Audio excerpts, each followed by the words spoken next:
Reborn इन novel world episode 4। निहार का गुस्सा उसके आपे से बाहर हो जाता है। तभी निहार चाहत की तरफ देखकर कहता है, चलो मेरे साथ। चाहत निहार का हाथ पकड़कर कहती है, दिमाग से काम को। निहार ये सब कुछ कर रही है तो उसके दिमाग में और भी कोई बड़ा प्लान चल रहा होगा जो शायद हमारे और हमारी फैमिली के लिए बहुत घातक साबित हो सकता है। चाहत की बात सुनकर अपनी हर को भी एहसास होता है। आपकी बातों को गौर करते हुए कहता है, तुम सही कह रही हो। अब मुझे रूही पर नजर रखनी होगी क्योंकि रूही का बिहेवियर भी बहुत बदल बदल लग रहा है। तो फिक्र मत करें, आपसे मेरी पूरी नजर उसके ऊपर रहेगी। तुम्हारे और मेरे रिश्ते में कभी कोई दरार नहीं आएगी और नहीं हमारी फैमिली एक दूसरे से अलग होगी। निहार की बातें सुनकर अब जाकर चाहत को थोड़ी तसल्ली हुई थी, वरना वह तो 2-3 दिन से बहुत परेशान थी। चाहत की गर्दन में अपना चेहरा छुपा लेता है और धीरे धीरे चाहत की गर्दन पर लाइट किस करने लगता है। अब चाहत निहार का पूरा साथ दे रही थी। दोनों एक दूसरे को पागलों की तरह चूम रहे थे और एक दूसरे के पूरे शरीर को सहला रहे थे। दोनों एक दूसरे से दूर नहीं होना चाहते थे, इसलिए निहार ने टेबल पर से सारा सामान नीचे फेंक दिया और चाहत को से टेबल पर लिटाकर उसके होठों पर रस को पीने लगा और धीरे धीरे उसके कपड़ों को भी उसके जिस्म से आजाद कर दिया। चाहत तब बिना कपड़ों के टेबल पर लेटी हुई थी। उसके दोनों उभर को अपने हाथों में लेकर जोर जोर से प्रेस कर रहा था। उसी के साथ चाहत की मौन करने की आवाज पूरे स्टडी रूम में गूंज रही थी। निहार चाहत को खुद के करीब कर अचानक से उसके अंदर समा जाता है और बहुत ही रफली और वाइल्डली चाहत के साथ इंटीमेट होने लगता है। चाहत भी निहार का पूरा साथ दे रही थी, वह भी किसी मामले में निहार से पीछे नहीं थी। दोनों पूरी रात स्टडी रूम में अपने रोमांस का खेल खेलते रहते हैं। सुबह 4 बजे जाकर निहार चाहत को छोड़ता है। निहार चाहत की तरफ देखकर कहता है, अब हमें कमरे में चलना चाहिए क्योंकि पापा कभी भी आ सकते हैं। अपने कमरे में चला जाता है और उसे बेड पर लेटकर एक बार फिर उसके ऊपर आ जाता है और कहता है, मैं तुमसे बहुत प्यार करता हूँ चाहत, तुम्हारे बिना रह नहीं सकता, मुझे कभी छोड़कर मत जाना। चाहत अपने मन में रहती है, मारकर तो वापस आई हूँ तुम्हारे लिए निहार, तो तुम्हें छोड़कर कैसे जा सकती हूँ, इसलिए तो मैं तुम्हें वह सब कुछ करने देती हूँ जो तुम करना चाहते हो, क्योंकि मैं नहीं चाहती कि तुम्हें कभी भी किसी दूसरे की जरूरत लगे अपनी जिंदगी में। मैं तुम्हें हर तरीका का प्यार देना चाहती हूँ, चाहे दोस्त का, पत्नी का, जो तुम चाहो, प्रेमिका का, वह हर प्यार में तुम्हें देना चाहती हूँ। और फिर निहार का साथ देने लगती है। दोनों अपने प्यार में इतने मग्न हो गए थे कि उन्हें वक्त का पता ही नहीं चला।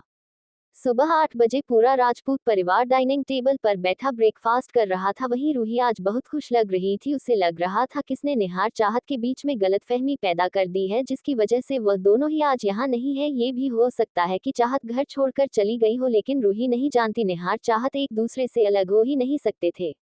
वह दोनों तो अपने प्यार के रंग में रंगे हुए थे। अभी तक जब चाहत की नजर घड़ी पर जाती है तो वह खुद के ऊपर से निहार को धक्का देने लगती है। जब निहार नहीं हटा तो जबरदस्ती निहार के हाथ को काट लेती और कहती है, टाइम देखो, 9 बजे बज गए हैं। सब लोग क्या सोच रहे होंगे किसी की तो मुझे नहीं पता, लेकिन रूही जरूरी है सो रही होगी कि हमारे बीच झगड़ा हुआ है, इसलिए हम दोनों या नहीं है और तुम चुपचाप से मेरा साथ दो। मैं बिल्कुल डिस्टर्बेंस नहीं चाहता हूँ। अपने हर एक बार फिर चाहत में समा जाता है। चाहत निहार को धक्का देते हुए कहती है, जानवर हो क्या, रात से लगे हुए हो, थकते नहीं हो? लेकिन यार कुछ नहीं बोलता। मजबूरी में चाहत भी चुप हो जाती है।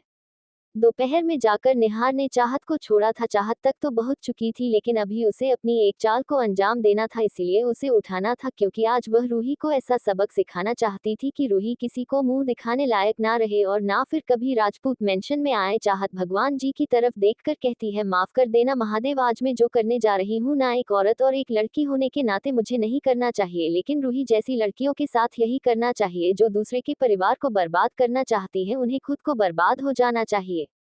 निहार ऑफिस जा चुका था और चाहत घर से बाहर आकर किसी को कॉल करती है और रूही को किडनैप करके एक होटल में छोड़ने के लिए बोलता है और सारा प्लान समझाने के बाद पैसे ट्रांसफर कर देती है। फिर कहती है, आज तुम्हारा मैं वो हल करूंगी रूही कि तुम जिंदगी में कभी किसी को मुंह नहीं दिखा पाओगी। निहार के साथ शादी करने के सपने तो बहुत दूर की बात है। मैं तुम्हें किसी की बीवी बनने लायक नहीं छोड़ेगी, क्योंकि पिछले जन्म में तुमने निहार और समय दोनों की जिंदगी पर बात करती थी और मुझे तो मर ही दिया था। तुमने मुझे, मेरा बच्चा, निहार से, उसकी फैमिली, सब कुछ छीना था और उसका बदला तुम्हें इस जन्म में तुमसे लेकर रहूंगी। तुम्हें भले कुछ नहीं आता, लेकिन मुझे सब कुछ याद है। और वह राजपूत मेंशन के अंदर चली जाती है।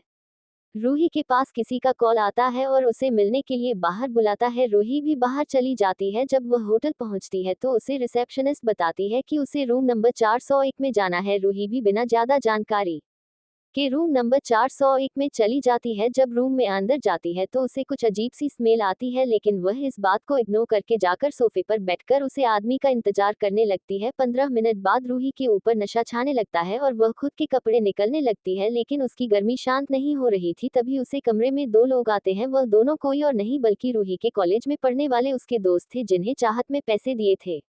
वह दोनों रूही के पास आ जाते हैं। रूही उन दोनों को देखकर कहती है, तुम दोनों यहाँ क्या कर रहे हो? लेकिन उन दोनों की नजर रोज की बातों पर नहीं, रूही की शरीर पर थी, क्योंकि रूही अपने सारे कपड़े निकाल कर फेंक चुकी थी। तभी एक लड़का रूही को खुद से चिपक कर उसकी फोटो पर टूट पड़ता है और दूसरा लड़का पीछे से उसकी पीठ को चूमने लगता है। रूही भी ड्रग्स के नशे में थी, इसलिए वह भी उन दोनों का साथ देने लगती है और इन सब की रिकॉर्डिंग उसे कमरे में लगा हुआ कैमरा कर रहा था। ऐसे ही वह दोनों लड़के बड़ी बड़ी रूही के साथ इंटीमेट होते हैं और फिर वहां से चले जाते हैं। रूही इतना थक चुकी थी कि वह थक कर सो जाती है। तभी उसे कमरे में एक लेडीज सर्वेंट आती है। वह कैमरा और उसकी रिकॉर्डिंग लेकर चली जाती है। वह बाहर आकर किसी को फोन करते भी है। थोड़ी देर बाद एक लड़का आता है। वह कैमरा रिकॉर्डिंग लेकर वहां से चला जाता है।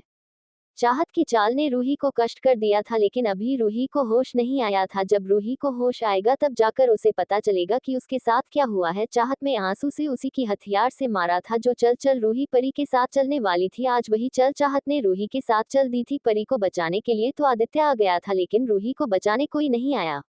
थोड़ी देर बाद चाहत का फोन बजने लगता है। चाहत फोन उठाकर बात करती है और उसे लड़के से कहती है, ठीक शाम को 7 बजे यह वीडियो पूरे सोशल मीडिया और न्यूज चैनल को दे देना, फिर मैं देखती हूँ ये लड़की कैसे मेरे घर में घुसती है।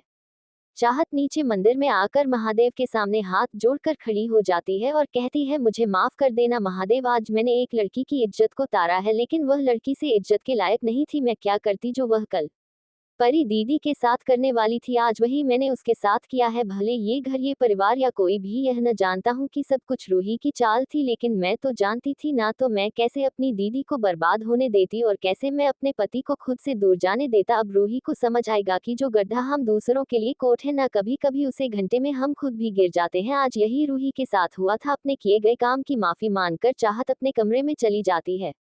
वही शाम को 7 बजे रूही को होश आता है। जब उठकर बैठी है तो उसे अपने सर में बहुत दर्द होता है, लेकिन अचानक रूही का ध्यान खुद पर जाता है तो वह बिना कपड़ों के बेड पर लेटी हुई थी और उसके शरीर के निशान और उसके निचले हिस्से में हो रहा दर्द उसे बता रहा था कि उसके साथ क्या हुआ था। रूही घबरा जाती है और अपने चारों तरफ देखने लगती है, लेकिन इस वक्त कमरे में कोई मौजूद नहीं था। किसी को न देखकर रूही गहरी सांस लेती है और नीचे पड़े अपने कपड़े उठाकर वॉशरूम में चली जाती है। नहाकर कपड़े पहनकर वहां से राजपूत मेंशन निकल जाती है। राजपूत मेंशन में इस वक्त सब लोग हाल में बैठे काफी और चाय पी रहे थे। तभी अचानक से न्यूज पर रूही का वीडियो आने लगता है। ये सब देखकर सारे लोग शॉक हो जाते हैं। किसी को यकीन नहीं हो रहा था कि रूही ऐसी लड़की है जो एक साथ दो लड़कों के साथ वहां बैठे सारे बच्चे अपने नजरे शर्मिंदगी में नीचे झुककर अपने अपने कमरे में चले जाते हैं। वहीं अधिक बहुत गौर से उसे वीडियो को देख रहा था। उसे देखने के बाद अधिक समझ जाता है कि यह वीडियो नकली नहीं बल्कि असली है। तभी रूही अंदर आती है। संजना का गुस्सा आउट ऑफ कंट्रोल हो जाता है। संजना सोफे पर से उठकर रूही के पास जाती है और खींचकर एक तमाचा रूही के मुंह पर मरती है। थप्पड़ पड़ते ही रूही सीधा नीचे गिर जाती है। रूही संजना की तरफ देखकर कहती है, या आपने क्या किया बड़ी माँ, मुझे क्या गलती हुई जो आपने मुझ पर हाथ उठाया? सजना चिल्ला कर कहती है, गलती? अरे तूने अपनी इज्जत को तो सरेआम बाजार में नीलाम कर ही दिया है, अब तू हमारे फैमिली की इज्जत भी नीलाम करना चाहती है? अरे तुझ जैसी लड़की को हम अपनी फैमिली में कभी ना रखे। अरे हमारी बेटियों की शादी नहीं होगी तेरी वजह से। लेकिन अभी तक रूही को कुछ समझ नहीं आया था। वही सारे बच्चे बालकनी में खड़े होकर नीचे का तमाशा देख रहे थे। वही चाहत के चेहरे पर एक शरारती मुस्कान थी जो किसी ने नहीं लेकिन सक्षम ने नोट कर ली थी। सक्षम को चाहत पर डाउट हो गया था, लेकिन वह अभी कुछ नहीं कह सकता था, इसलिए वह चुपचाप नीचे का तमाशा देखता रहा। तभी अंजलि आती है और रूही का हाथ पकड़कर उसे खड़ा करती है और कहती है, अरे तुझे इतनी ही किसी के साथ सोने की पड़ी थी ना, तो हमसे बोल देती, हम तेरी शादी कर देते, किसी के साथ जो चाहे कर लेती। लेकिन एक एक छोड़, तू तो 2 लड़कों के साथ होटल रूम में कर रही थी। अब जाकर रूही को समझ आता है। वह हैरानी में अंजलि की तरफ देखती है। तभी काव्य जाकर उसके आगे अपना फोन रख देती है जिसमें वह वीडियो चल रहे थे। ये देखकर तो रूही के हाथ पैर काम जाते हैं। वही सारे आदमी अपना सर नीचे करके खड़े थे, क्योंकि किसी की हिम्मत नहीं हो रही थी उसे वीडियो को देखने की, क्योंकि उन्होंने रूही को अपनी बेटी की तरह पाला था। तू तो हमेशा कहती थी ना रूही, तूने हाथ से प्यार करती है नेहा, तेरी पूरी दुनिया है, पूरी जिंदगी है। अरे तू तो बाहर दूसरे मर्दों पर मर रही थी, तू तो मेरे निहार के लायक थी ही नहीं। वह तो अच्छा हुआ निहार ने तुझे नहीं चाहत को अपने लिए चुना, वरना तू हमारे घर की इज्जत सरेआम नीलाम कर देती। क्या इज्जत रह जाती राजपूत की, जो उनके घर की बेटियां बहुत जो भी है बुक होटल रूम में दो दो आदमियों के साथ। तुझे शर्म नहीं है ये सब कुछ करते हुए? अपनी रूही के सामने खड़ी हो जाती है और उसकी गाल पर दो तीन थप्पड़ मारकर कहती है, ये सिला दिया तूने हमारी परवरिश का। अरे अच्छा होता हम तो जनता आश्रम से लेकर नहीं आते। अरे तू वहाँ कुछ भी करती, कम से कम हमें इतना दुख दर्द तकलीफ तो नहीं होती। तूने तो हमारी इज्जत को ही नीलाम कर दिया। मेरी एक काम बात कान खोल कर सुन ले रही, अब तो इस घर में कभी नहीं आएगी, चली जा यहाँ से, वरना मैं तेरा वह हल करूंगी कि तू किसी को मुंह दिखाने लायक नहीं रहेगी। और हाँ, आज के बाद आपका नाम के आगे राजपूत सर ने मत लगाना, चल निकल यहाँ से। वह चारों लोग रूही को धक्के मार कर घर से बाहर निकाल देते हैं और गेट को बंद कर लेते हैं। वही रूही बेसहारा कमजोर गेट को देख रही थी। तभी वहां एक गार्ड आता है और रूही का हाथ पकड़कर उसे खड़ा करता है, फिर रूही को ऊपर से नीचे देखकर कहता है, अब इन लोगों ने तो तुमसे अपना सारा रिश्ता खत्म कर दिया, अगर तू चाहे तो तुम मेरे साथ रह सकती है, मैं तुझे अपने घर में बना दे दूंगा। रूही उसकी बातों का मतलब नहीं समझी थी, वहां बोलकर उसे गार्ड के साथ चली जाती है। वह गाड़ी से अपने फ्लैट में लाता है और फिर कमरा दिखा देता है। रूही बाथरूम में जाकर नहाने लगती है, अचानक से बाथरूम का गेट खुलता है और वह गार्ड अंदर आता है। उसे गार्ड को बाथरूम के अंदर आता हुआ देखकर भी खुद को ढकने की कोशिश करती है। रूही के हाथों को पकड़कर कहता है, अरे धक क्यों रही है? अरे जब तू अतिया के साथ होटल रूम में सो सकती है तो तुम मेरे साथ यहाँ नहीं सो सकती, और मैं तुझे लेकर गया इसलिए आया हूँ कि मैं तेरे साथ वह सब कुछ कर सकूं। और जबरदस्ती रूही को पकड़ लेता है, कभी उसके होठों को चूमता करता, कभी उसने रूही के पूरे शरीर को काट काट कर खून से भर दिया था और फिर वह उसे बेड पर लाकर फेंक देता है और उसके साथ बहुत ही जानवरों की तरह इंटीमेट होने लगता है। अब तो रूही पागल हो चुकी थी, ऐसा लग रहा था उसके दिमाग में काम करना बंद कर दिया। पूरी रात को गार्ड रूही के साथ इंटीमेट होता रहता है, क्योंकि वह कार्ड सन की था, लेकिन वह राजपूत मेंशन में सबसे डरता था। लेकिन आज उससे उसका पागलपन उतारने का मौका रूही पर मिला था, जो बहुत उतर रहा था। पूरी रात रूही के साथ वह सब करके अबाउट के बाथरूम में नहाने चला जाता है। यूं ही तो कब का बेहोश हो चुकी थी। राहुल के नाक में खून की गंध जाती है तो वह खुद को रूही से अलग करता है और रूही को ऐसे खुद से दूर झक देता है जैसे वह कोई गंदी चीज है जिसे छू लेने भर से राहुल गंदा हो जाएगा, और कमरे से निकलकर दूसरे कमरे में चला जाता है। वहां बेड के ऊपर एक बहुत बड़ी एक लड़की की तस्वीर लगी हुई थी।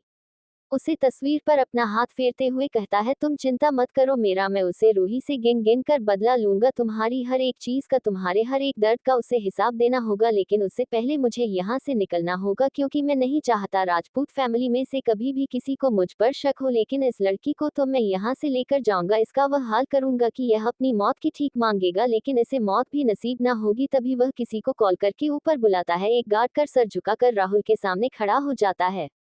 राहुल उसे गार्ड से कहता है, कमरे में एक लड़की पड़ी है, उसे लेकर वापस इंदौर चलो, और हाँ, मेरे पहुंचने से पहले वह लड़की इंदौर पहुंच जानी चाहिए। ठीक है, गार्ड बोलकर उसे कमरे की तरफ चला जाता है और राहुल वहां से बाहर चला जाता है। जब वह गार्ड कमरे में पहुंचता है तो रूही को बिना कपड़ों के देखकर उसका भी ईमान डोल जाता है। वह रूही को उठाकर बेड पर पटक देता है और उसके साथ इंटीमेट होने लगता है। अब तो रूही को कुछ महसूस नहीं हो रहा था, क्योंकि वह बेहोश में थी कि कौन उसके साथ क्या कर रहा है।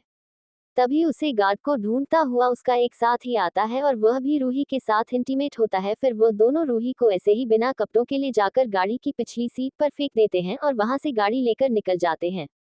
वही गार्ड्स के जाने के थोड़ी देर बाद राहुल अपार्टमेंट पर वापस आता है और वहां से पूरा फ्लैट खाली करके हर एक सामान को नीचे लाकर जला देता है। वहां ऐसा कोई भी निशान नहीं रखना जैसे कभी कोई उसे ढूंढ पाए, और फिर उसे फ्लैट में आग लगाकर वहां से चला जाता है। वही चाहत थोड़ी परेशान थी, क्योंकि जब से रूही को इस घर से निकला था रूही का कुछ पता नहीं चल रहा था, और नहीं चाहत के टीम मेंबर्स रूही का पता लगा पा रहे थे। ऐसा लग रहा था गेट से बाहर जाने के बाद रूही अचानक गायब हो गई। कहाँ गई, किसके साथ गई, कुछ पता नहीं चल रहा था।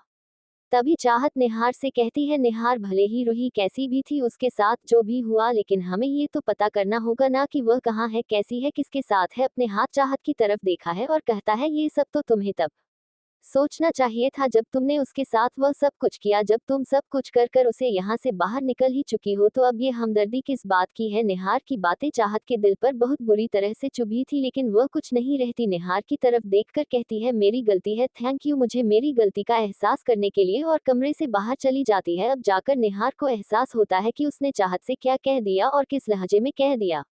निहार चाहत के पीछे जाना चाहता था, तभी निहार के फोन पर एक कॉल आता है। उससे बात करने से चक्कर में चाहत के पास जाना भूल जाता है। वही चाहत गार्डन में बैठी आसमान को देख रही थी और फिर आसमान में देखते हुए कहती है, आपको पता है मम्मी पापा, मैं ना उससे भी प्यार करती हूँ या जिस उम्मीदें रखती हूँ वही इंसान ना तो मेरे प्यार को समझता है और ना ही मेरी उम्मीदों को। आज के बाद मैं कभी किसी से कोई उम्मीद नहीं लगाऊंगी। मेरा जो फर्ज है वह मैं निभा दूंगी। मम्मी पापा आप क्यों चले गए थे मुझे छोड़कर?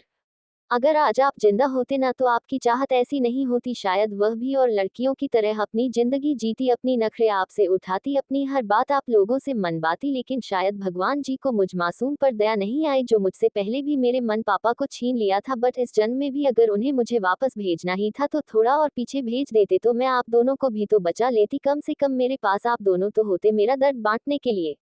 अभी कोई चाहत के कंधे पर हाथ रखता है। चाहत जब पीछे मुड़कर देखती है तो उसके पीछे विधि खड़ी थी। इतने दिनों बाद विधि को देखकर चाहत की आंखें नम हो जाती है। तभी विधि चाहत से कहती है, क्या हुआ भाभी, आप रोक क्यों रही हो? क्योंकि मेरे पास मेरा दर्द बांटने के लिए मुझे माँ पापा नहीं है ना, इसलिए। विधि चाहत के पास बैठ जाती है और कहती है, हर बार हमारे मन का हो जाए ये भी तो जरूरी नहीं है। चाहत विधि की तरफ देखकर कहती है, विधि मैं आपसे कुछ कहूँ आप मेरी बात मानेगी? विधि रहती है तो चाहत विधि का हाथ अपने हाथ में पकड़कर कहती है, अपनी आगे की स्टडी करने के लिए लंदन चली जाओ। विधि हैरानी से चाहत को देखते हैं तो चाहत रहती है, किसी ने तुम्हारी भलाई है, तुम जिस परछाई के पीछे भाग रही हो ना विधि, वह परछाई तुम्हारी नहीं है, वह परछाई तो किसी और की है। और उसे परछाई के पीछे तुम अपना आज और आने वाला कल खराब कर दो। इसीलिए बोल रही हूँ, अपने कदमों को यहीं रोककर उसे दूर हो जाओ तो शायद तुम्हें तुम्हारी सच्ची मोहब्बत मिल जाए। विधि चाहत की तरफ देखकर कहती है, आपको कैसे पता चला? चाहत तुम्हारी हरकतें, हर समय उनके आगे पीछे घूमना, उनके हर एक काम करना। कॉल किया मैंने इस चीज पर, एक बात कहूंगी, कभी उससे शादी मत करना जिससे तुम प्यार करती हो, हमेशा उससे शादी करना जो तुमसे प्यार करता है, तो जिंदगी खुशियों से भर जाएगी। अब देखो, परी दीदी ने किसी और से प्यार किया लेकिन उसने उन्हें धोखा दिया, और जो परी दीदी से प्यार करता था उन्होंने उन्हें बचाया, अभी उन्हें इज्जत मान सम्मान सब कुछ देकर शादी करके अपने साथ ले गए। चाहत का हाथ काम कर कहती है, मैं प्रॉमिस करती हूँ भाभी, अब मैं उसे परछाई के पीछे कभी नहीं भागूंगी। आज के बाद विधि सिर्फ अपने लिए जिए, और आप चाहती हो ना कि मैं लंदन जाऊं तो मैं जाऊंगी, आई प्रॉमिस। मैं घर में सबसे बात करूंगी। चाहत मुस्कुराकर विधि को अपने गले लगा लेती है और आसमान की तरफ देखकर कहती है, भगवान जी बस जल्द से जल्द सही सलामत विधि लंदन पहुंच जाए, उसके बाद सब कुछ सही हो जाएगा। फिर विधि और चाहत गार्डन में से अंदर आ जाती है। यदि अपने कमरे में चली जाती है। चाहत हाल में बैठकर अपने कमरे की तरफ देखने लगती है। चाहत को कमरे से आए थे हमको बीत गए थे, लेकिन निहार एक भाभी चाहत के पास नहीं आया था। यही बात चाहत को बहुत दर्द दे रही थी, लेकिन मैं वही सोफे पर लेट जाती है। सुबह से शाम तक की थकान, पूरे घर का काम सब कुछ करते उसे कब गहरी नींद आ जाती है उसे पता ही नहीं चलता। चाहत को देख लेती है और ऊपर कमरे की तरफ देखकर कहती है, झगड़े में इंसान अपने पति को बाहर करता है, ये तो खुद ही कमरे से बाहर आ गई। फिर नाम अपनी गर्दन हिलाकर अपने कमरे में चली जाती है। वहीं रात के 2 बजे थे, लेकिन अभी तक चाहत कमरे में नहीं आई थी, और अपने निहार ने अभी तक इस बात पर गौर नहीं किया था कि चाहत अभी तक कमरे में नहीं आई है। जब निहार का काम खत्म होता है और निहाल बेड की तरफ देखा है तो बेड बिल्कुल साफ सुथरा पड़ा था, और उसका कोई भी नेता तब जाकर निहार को एहसास होता है। जब वह घड़ी की तरफ देखा है तो 2 बजे बज रहे थे। यहाँ अपना लैपटॉप बंद करके कमरे से बाहर आता है तो पूरे घर की लाइट बंद थी। मैं आज छत पर जाता है तो छत पर भी कोई नहीं था। पूरे गार्डन को स्कैन करता है लेकिन चाहत वहां भी नहीं थी। निहार तेरे से नीचे आता है और हाल से बाहर जाने लगता है। तभी निहार की नजर सोफे पर सो रही चाहत पर जाती है। वह चाहत के करीब जाकर उसके चेहरे को देखा है तो चाहत की गालों पर आंसुओं के निशान थे, जो वह अपने माँ पापा को याद करके बह रही थी। निहार चाहत को गोदी उठाकर अपने कमरे में ले जाता है और बेड पर लेटकर अच्छे से ब्लैंकेट से कर करके चाहत के माथे को चूम लेता है और फिर खुद भी उसके बगल में लेटकर सो जाता है। सुबह 5 बजे चाहत की नींद खुलती है तो खुद को कमरे में पाती है। फिर अपने साइड में देखती है तो निहार उसकी तरफ पीट करके सोया हुआ था। पहली बात चाहत के दिल को शुभ जाती है। चाहत फिर अपने आंसू पहुंचकर वॉशरूम में जाती है, नहाकर तैयार होकर कमरे से बाहर निकल जाती है। वह नीचे आकर पूजा करती है, तभी अधिक नीचे आता हुआ दिखता है। चाहत अधिक के पैर छूकर आशीर्वाद लेती है और अधीर की तरफ देखकर कहती है, पापा आपसे कुछ बात करनी थी। हाँ बच्चे बोलो, क्या बात है? पापा मैं अपनी दादी के पास गांव जाना चाहती हूँ, मुझे उनकी बहुत याद आ रही है। फिर कल मेरे मन पापा की बरसी भी है, तो क्या मैं जाऊँ? रे बेटा इसमें पूछने वाले क्या बात है, आराम से जो। थैंक यू पापा, और आप मन को भी बता देना, मैं अभी निकल रही हूँ तो शाम तक पहुँच जाऊंगी।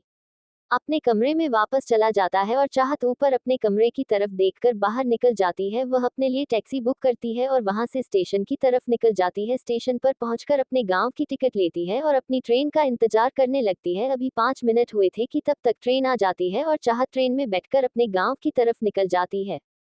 जब 6 बजे निहार की नींद खुलती है तो वह दूसरी तरफ हाथ फिरता है तो जगह खाली और ठंडी थी। निहार समझ जाता है कि चाहत उठकर जा चुकी है। फिर निहार बाथरूम में जाकर नहाकर तैयार होकर नीचे आता है तो सब लोग डाइनिंग टेबल पर थे। यहाँ चारों तरफ अपनी नजरिया घूमर चाहत को ढूंढने की कोशिश कर रहा था, लेकिन चाहत तो ठीक ही नहीं अपना ब्रेकफास्ट करने लगता है। तभी अधीर संजना की तरफ देखकर कहता है, वह मैं तुम्हें बताना भूल गया था। संजना, क्या बताना भूल गए थे आप? वह चाहत अपने गाँव चली गई है, बोल रही थी कल उसके माँ पापा की भर्ती है और उसे अपनी दादी की भी याद आ रही थी, इसलिए। क्योंकि चाहत में उसे इस बारे में कोई बात नहीं की थी और उसे पता भी नहीं था कि चाहत का गांव कहाँ है। उसने कभी पता करने की कोशिश भी नहीं की थी। अपने हर को खुद पर ही गुस्सा आ रहा था कि उसने क्यों चाहत से वह सारी बातें बोली, लेकिन नेहर कुछ नहीं कहता क्योंकि वह घर वालों को शो नहीं करना चाहता था कि उसके और चाहत के बीच में कुछ हुआ है। इसलिए वह सबको बाय बोलकर अपने ऑफिस चला जाता है। लेकिन अधीर और संजना समझ चुके थे कि चाहत और निहार के बीच जरूर कुछ हुआ है, वरना चाहत अकेले ही अपने गांव क्यों जाती, वह भी अपने माँ पापा की बरसी के लिए। और निहार ने कोई सवाल नहीं किया और नहीं वह उसे छोड़ने गया। यही बात सबको परेशान कर रही थी, लेकिन कोई कुछ नहीं कर सकता था। शाम के 5 बजे चाहत की ट्रेन उसके गांव मथुरा में आकर रुकती है और वह मथुरा स्टेशन पर उतरकर जमीन को छूकर अपने माथे से लगाकर रहती है, वापस आ गई आपकी राधा। कान्हा जी एक बार फिर पूरे मथुरा में उधम मचाने के लिए और वहां से फोटो पकड़ के अपने घर की तरफ निकल जाती है। जब अपने घर के सामने पहुंचती है तो देखी है वहां बहुत सारी भीड़ लगी हुई थी। अब चाहत का दिलदार की वजह से जोरों से धड़कने लगता है। जब अंदर जाती है तो देखी है उसकी दादी आंगन में जमीन पर लेटी हुई थी और उसके आसपास बहुत सारी औरतें रो रही थी। चाहत के हाथ से उसका बैग छूट जाता है। वह भागकर अपनी दादी के पास जाती है, लेकिन उसकी दादी तो इस दुनिया को अलविदा कह चुकी थी। बहुत मुश्किल से आसपास की औरतें चाहत को चुप करती हैं। फिर कुछ औरतें अब दादी के क्रियाकर्म के बारे में रहती हैं तो चाहत चुपचाप हर एक नित्य कर्म कर दी जाती है, क्योंकि उसकी दादी का चाहत के अलावा इस दुनिया में कोई नहीं था। इसलिए दादी की चिता को अग्नि भी चाहत को ही देनी थी। इसलिए चाहत अपनी दादी का अंतिम संस्कार करके जब घर आती है तो उसे ऐसा लगता है जैसे वह दुनिया में अनाथ हो गई एक बार फिर। और वह अपनी दादी की तस्वीर देखकर धारी मार मार कर रोने लगती है। उसके आसपास जो भी लोग रहते थे वह चाहत के दर्द को समझ सकते थे, क्योंकि सब जानते थे कि चाहत अपनी दादी से कितना प्यार करती है, लेकिन चाहत के दर्द की कोई सीमा नहीं थी। वही चाहत से मिलो दूर बैठा निहार परेशान हो रहा था, क्योंकि ना तो चाहत का फोन लग रहा था, नहीं उसे पता था कि चाहत कहाँ है और उसका गाँव कहाँ है। अभी तक किसी को कुछ पता नहीं था।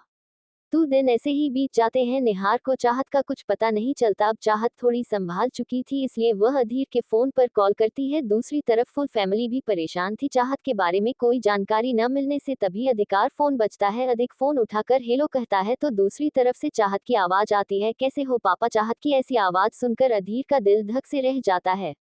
संजना अधीर के हैंड से फोन छीन लेती है और फोन को स्पीकर करके कहती है, कहाँ हो तुम? चाहत 3 दिन से तुम्हारा कोई पता नहीं है। तुम्हें पता है हम सब लोग कितनी परेशान हैं। संजना की आवाज सुनकर चाहत का बना हुआ सब एक बार फिर टूट जाता है और जोर जोर से रोने लगती है। उसके इस तरह रोने की आवाज सुनकर सारे घर वालों की आंखें नम हो जाती है। शिवाय अनिका को खुद के सीने से लगाकर कहता है, जिसके पास तुम्हारे जैसी जीवन साथी होगी ना तो इंसान कभी अकेला हो ही नहीं सकता। मैं बहुत खुशकिस्मत हूँ जिसे तुम जैसी पत्नी मिली और बहुत कुछ किस्मत है मेरे माँ बाप जिन्हें तुम्हारे जैसी बहू मिली। वह जहाँ भी होंगे ना तो मैं देखकर बहुत खुश होंगे कि अब जाकर उनके बेटे की जिंदगी में कोई ऐसा इंसान आया है जो उसे उसकी आंखों से जान लेता है। उसके लिए उसकी जबान की जरूरत नहीं है। अनिका शिवाय से थोड़ा दूर होकर कहती है, मैं जानती हूँ आपने लंच नहीं किया होगा और सुबह ब्रेकफास्ट भी नहीं करके आए, इसलिए मैं आपके लिए लंच लेकर आई हूँ। आप जाकर फ्रेश होकर लिए मैं लंच लगती हूँ। शिवाय हाँ बोलकर वॉशरूम चला जाता है और उनका अपने हाथ वॉश करके खाना लगने लगती है। शिवाय कर अनिका के पास बैठ जाता है और उनका सर्व की गई प्लेट को शिवाय की तरफ बढ़ा देती है। शिवाय उसमें से पहला निवाला लेकर अनिका की तरफ कर देता है। अनिका शिवाय की आंखों में देखते हुए निवाला खा लेती है। एक दूसरे को खिलाते हुए अपना लंच पूरा करते हैं और हाथ साफ करके आने का टेबल पर रखे सारे बर्तनों को एक बैग में रखकर पैक करके साइड में रख देती है और फिर शिवाय की तरफ देखकर कहती है, आप मेरे साथ घर चलना चाहेंगे या मैं अकेले चली जाऊं? शिवाय अनिका को खुद के करीब खींचकर कहता है, साथ में चलते हैं और आज का पूरी शाम और रात आपके नाम। उनका मुस्कुराने लगती है। शिवाय और अनिका ऑफिस से निकलकर बाहर चले जाते हैं और अपनी कार में बैठकर अपने घर की तरफ रुख मोड़ लेते हैं। वही रास्ते में अनिका को पानी पूरी का ठेला नजर आता है तो वह शिवाय से कहकर गाड़ी रुकवा लेती है और पानी पूरी खाने की जिद करने लगती है। शिवाय भी उसकी मासूमियत को देखते हुए उसको पानी पूरी खिलाने ले जाता है। शिवाय को पानी पूरी खिलाता है और फिर दोनों वहां से घर के लिए निकल जाते हैं। जब वह दोनों घर पहुंचते हैं तो देखते हैं वहां पर वह तीनों उनका इंतजार कर रहे थे। शिवाय उनकी तरफ ध्यान न देकर अंदर चला जाता है। वह तीनों भी शिवाय के पीछे पीछे अंदर जाने लगते हैं और उनके वहां खड़ी यह समझने की कोशिश कर रही थी कि हो क्या रहा है। अनिका भी अंदर जाकर खड़ी हो जाती है। वह तीनों शिवाय से बात करने की कोशिश कर रहे थे लेकिन नहीं कर पा रहे थे क्योंकि उन्हें शिवाय से डर लग रहा था। शिवाय उनकी तरफ देखकर कहता है, कुछ बात करनी है जिसके लिए यहाँ आए हो तुम तीनों। आरना आगे आता है और शिवाय के घुटनों के पास बैठ जाती है और कहती है, आई एम सॉरी भैया, मुझे बहुत बड़ी गलती हो गई। मुझे आपको किस तरह नहीं बोलना चाहिए था। मैं क्या करती भाई, आप हर चीज में रोकते थे, टॉप थे, मना करते थे, इसलिए मुझे गुस्सा आ गया। लेकिन बाद में मुझे पता चला कि आप वह सब कुछ हमारे भले के लिए करते थे। हम तो अपनी उसे मत दुनिया में इतने मस्त हो गए थे कि हमें ये समझ ही नहीं आया कि आप भी तो हमारे साथ ही हो, हमारे लिए इतनी मेहनत करते हो। हम सॉरी भाई, आगे से ऐसी गलती कभी नहीं होगी।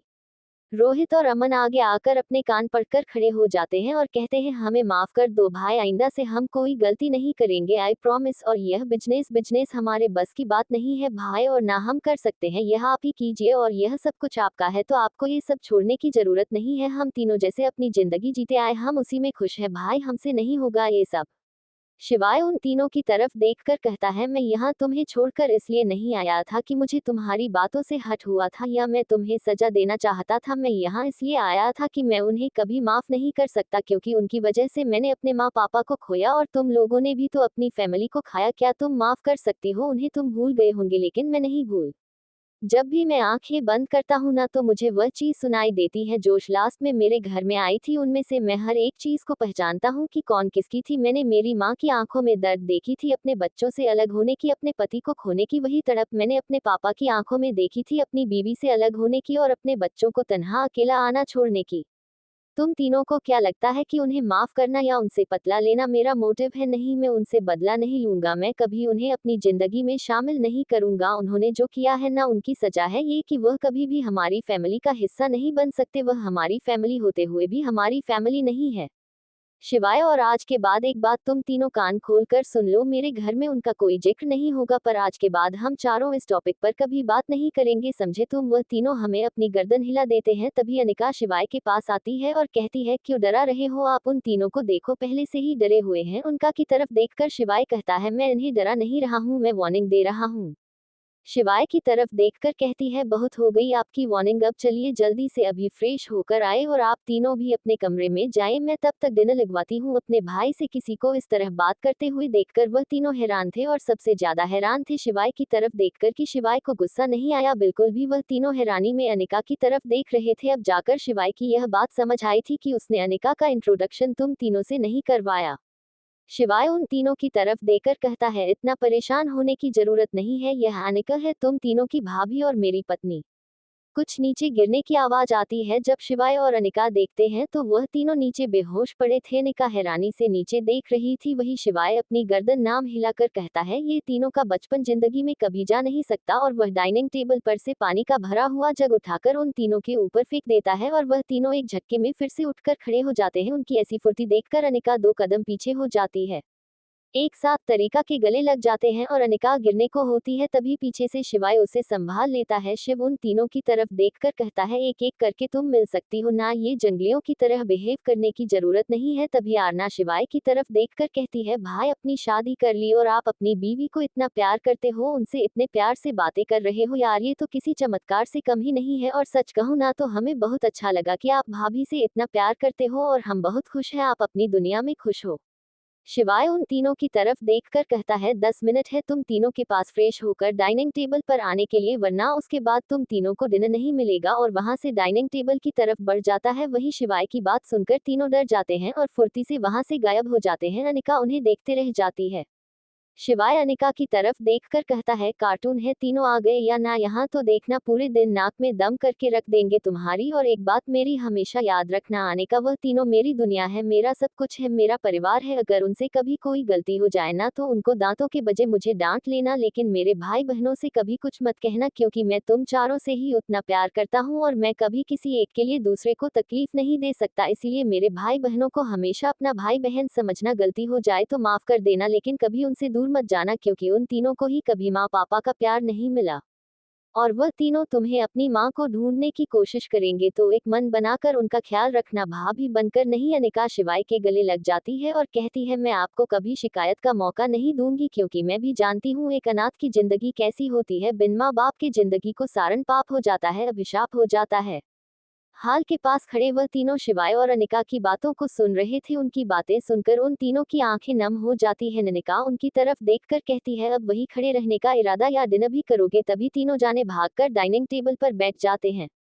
शिवाय बार बार आरना की तरफ देख रहा था। शिवाय को बहुत कुछ परेशान लग रही थी, ऐसा लग रहा था जैसे वही या होकर भी यहाँ नहीं थी, वह कहीं कोई हुई थी। ऐसा लग रहा था कि वह इस दुनिया में थी ही नहीं। शिवाय आरना की तरफ देखकर कहता है, बच्चे कुछ हुआ है क्या? आरना शिवाय की तरफ देखकर कहती है, नहीं भाई कुछ नहीं हुआ, आपको ऐसे ही लग रहा होगा। शिवाय कुछ नहीं कहता, क्योंकि वह जान गया था कि वह उसे कुछ नहीं बताएगी, इसलिए वह भी अब चुपचाप डिनर करने लगता है। सब लोग डिनर करके अपने अपने कमरे में चले जाते हैं। वही अनिका किचन में जाकर सबके लिए दूध गर्म करती है। पहले अमन को दूध देती है और उसे दूध पिलाकर अच्छे से ब्लैंकेट से कर करके उसके माथे को चुनकर गुड नाइट बोलकर बाहर आ जाती है। वही अनिका का इतना प्यार देखकर आज अमन को ऐसा लग रहा था जैसे उसे उसकी माँ वापस मिल गई। अनिका फिर रोहित के रूम में जाती है, पर रोहित के पास जाकर उसे दूध देती है और फिर दूध का गिलास खाली लेकर ट्रेन में रखकर रोहित को लूटकर अच्छे से ब्लैंकेट से कर करती है और फिर उसके माथे को चुनकर गुड नाइट बोलकर चली जाती है। वहीं आज रोहित को भी एहसास हो गया था कि वह अब अकेला नहीं है, उसके साथ उसकी भाभी माँ है। अनिका जब आरना के कमरे में पहुंचती है तो देखी है आरना बहुत उदासी बैठी हुई थी। अनिका आरना के पास बैठ जाती है और कहती है, क्या हुआ है आपको, इतना क्यों परेशान हो? अगर कोई बात है जो आप अपने भाई को नहीं बता सकती तो आप मुझे बता दो, मैं आपका पूरा साथ दूंगी और आई प्रॉमिस कभी भी आपको जज नहीं करूंगी। आरना अनिका को गले लगा लेती है और कहती है, भाभी मुझसे गलती हो गई और वह गलती इतनी बड़ी है कि मैं कभी भाई का सामना नहीं कर पाऊंगी। भाभी उसे इंसान ने मुझे धोखा दिया, मैंने उसे इतनी मोहब्बत की, उसके लिए सब कुछ किया, उसके लिए अपने भाई तक से लड़ी और वह लड़का मुझे छोड़कर चला गया। भाभी मुझे ऐसी मस्ती छोड़ दिया है उसने कि हमें खुद को मार सकती हूँ और ना ही मैं दुनिया का सामना करके जी सकती हूँ। अनिका आरना की तरफ देखकर कहती है, क्या हुआ है आरना? भाभी I am pregnant. Anika shock हो जाती है, क्योंकि आरना की अभी शादी नहीं हुई थी। यह बात अनिका जानती थी। अनिका आरना का चेहरा ऊपर करके कहती है, तुम जानती हो आरना, तुम क्या बोल रही हो? आरना अपना सर नीचे कर लेती है। अनिका, तुम जानती हो तुम क्या बोल रही हो? आरना हमें अपनी गर्दन हिला देती है, बेटा तुमने क्या किया, ये तुम कैसे फेस करोगी? इस दुनिया को कैसे फेस करोगी? अपने भाई को? तुम्हें पता है माँ पापा की इज्जत मिट्टी में मिल जाएगी, तुमसे इतनी बड़ी गलती कैसे हो गई? आरना रोने लगती है, तभी पीछे से कोई जाकर आरना के सिर पर हाथ रख देता है। आरना नजरें उठाकर देखी है तो शिवाय खड़ा था। शिवाय को देखकर वह डर जाती है। शिवाय कहता है, डरने की जरूरत नहीं है, पूरी बात बताओ मुझे, कौन था वह और कैसे हुआ ये सब? क्योंकि जहाँ तक मैं तुम्हें जानता हूँ तुम किसी को अपने करीब नहीं आने देती थी। बोलो आरू, कैसे हुआ ये सब? अपने भाई को नहीं बताओगी? आरना रोने लगती है और शिवाय के गले लग जाती है और रोटी रोटी वह शिवाय को सारी बातें बता देती है। और ना की सारी बातें सुनने के बाद शिवाय गुस्से में पागल हो जाता है, क्योंकि उसके दुश्मन ने इस बार उसकी बहन को टारगेट किया था और यह बात वह कभी बर्दाश्त नहीं कर सकता। शिवाय गुस्से में अपने मन में कहता है, ये तुमने बहुत गलत किया रोनी, तुमने मेरी इज्जत पर हाथ डाला है। मैं तुमसे आज तक जो भी छीन वह अपनी मेहनत से छीना था, लेकिन तुमने मेरी इज्जत पर हाथ डालकर अपनी मौत को दावत है। अब तुम देखो मैं तुम्हारे साथ क्या करता हूँ। अर्ना को बहुत मुश्किल से सुनने के बाद शिवाय और अनिका का अपने कमरे में पहुंचते हैं। अनिका शिवाय की तरफ देखकर कहती है, आप परेशान मत हो, हर परेशानी का कोई कोई हल होता है और इस परेशानी का कोई न कोई हल हम निकाल लेंगे, आप फिक्र मत करो, बहुत जल्द सब कुछ सही हो जाएगा। शिवाय अनिका को अपने गले लगा लेता है और कहता है, अनिका, उनकी जिंदगी बर्बाद हो गई है, हम उसे कैसे दुनिया के सामने लाएंगे और हम उसे अकेला भी नहीं छोड़ सकते, बच्ची है वह और इस हालत में तो बिल्कुल नहीं। अनिका शिवाय को अपनी गले लगा देती है और कहती है आप फिक्र मत करो, मैं हूं ना, मैं संभाल लूंगी उसे और आप अपने दुश्मन को, क्योंकि उसने हमारी इज्जत परिवार किया है तो हम उसे सामने से जवाब देंगे। उसकी इज्जत पर बात नहीं करेंगे लेकिन उसकी रेपुटेशन को तो बर्बाद कर ही सकते हैं, ना जिसे बनाने के लिए पर आपसे आगे निकलने के लिए उसने ये नीच हरकत की है, उसे सजा मिलनी चाहिए, उससे उसका वह नाम वह फिल्म छीन लीजिए, इसके लिए उसने हमारी आरना की जिंदगी पर बात करती। शिवाय हैरानी से अनिका का चेहरा देख रहा था। अनिका शिवाय की तरफ देखकर कहती है ऐसे मत देखिए, जो अच्छा होता है उसके साथ हमेशा अच्छा किया जाता है। अनिका शिवाय की तरफ देखकर कहती है ऐसे मत देखिए, जो अच्छा होता है उसके साथ हमेशा अच्छा किया जाता है। Thank you for listening. Like और कमेंट करना ना भूलें और मोर स्टोरीज के लिए सब्सक्राइब करें। मिलते हैं नेक्स्ट वीडियो में।